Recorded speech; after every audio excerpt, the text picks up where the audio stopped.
আপনার গন্তব্য কি আমেরিকা? আপনি কি ঘুরতে, চিকিৎসার জন্য কিংবা ব্যবসায়িক কাজে আমেরিকা যাওয়ার চিন্তাভাবনা করছিলেন? তবে আপনার জন্য একটি দুঃসংবাদ আছে। প্রেসিডেন্ট ডোনাল্ড ট্রাম্প আপনাদের জন্য নতুন নিয়ম নিয়ে হাজির হয়েছেন।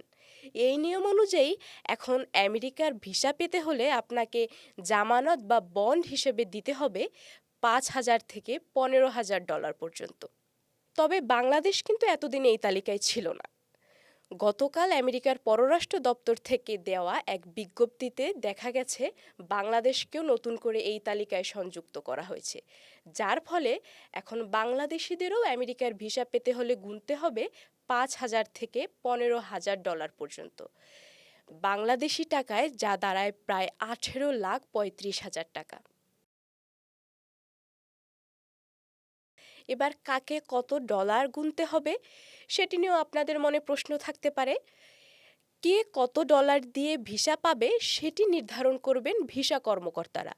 আপনাদের ভিসার জন্য যখন ইন্টারভিউ নেওয়া হবে তখন আপনাদের ব্যক্তিগত পরিস্থিতি এবং আপনাদের সাক্ষাৎকারের উপর নির্ভর করে এই অর্থের পরিমাণ নির্ধারণ করা হবে ৩টি ধাপে: ৫,০০০, ১০,০০০ বা $১৫,০০০।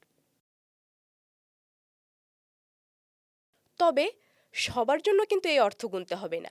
যারা মূলত B1 এবং B2 ভিসায় আমেরিকা যাচ্ছেন তাদের জন্য হচ্ছে এই জামানত বা বন্ডের নিয়ম চালু করা হয়েছে। এখন B1 বা B2 ভিসা কি সেটা সম্পর্কে একটু ধারণা দেয়া যাক।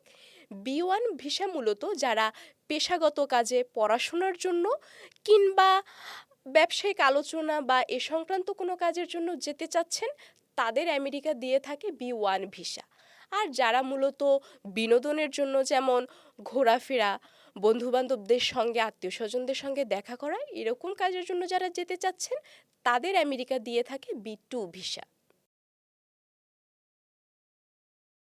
এই ভিসা বন্ড বা জামানত কেন নেওয়া হয় সেটা মোটামুটি আপনাদের সবারই জানা। কোনো দেশের সরকার চাইলে কিছু নির্দিষ্ট দেশের নাগরিকদের অস্থায়ী ভিসা দেওয়ার ক্ষেত্রে এ ধরনের বন্ড বা জামানত নিতে পারে। এর পেছনে কারণ হলো আপনি যেন ভিসার যে নিয়ম নীতিগুলো আছে সেগুলো মেনে চলেন। বিশেষ করে নির্দিষ্ট সময় পর আপনি যেন সেখানে আর অবস্থান না করেন। আমেরিকা বলছে বাংলাদেশ সহ যে ৩৮টি দেশকে নতুন এই নিয়মের আওতায় আনা হয়েছে সেসব দেশের নাগরিকরা নাকি ভিসার সময় শেষ হয়ে যাওয়ার পরও আমেরিকাতে অবস্থান করেন। এই সমস্যা সমাধান করার জন্য তারা এই নতুন নিয়ম চালু করেছে, যা কার্যকর হবে আগামী ২১ জানুয়ারি। এই বন্ড বা জামানত জমা দেওয়ার জন্য আপনাদের কনসুলার কর্মকর্তার নির্দেশের প্রয়োজন হবে। তার নির্দেশ পাওয়ার পরে আমেরিকার হোমল্যান্ড সিকিউরিটি বিভাগের ফর্ম I-352 জমা দিতে হবে।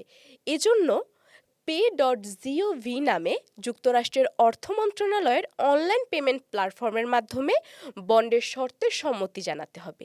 এই নিয়ম সবার জন্যই প্রযোজ্য। তবে এখানে একটি সতর্কতা রয়েছে।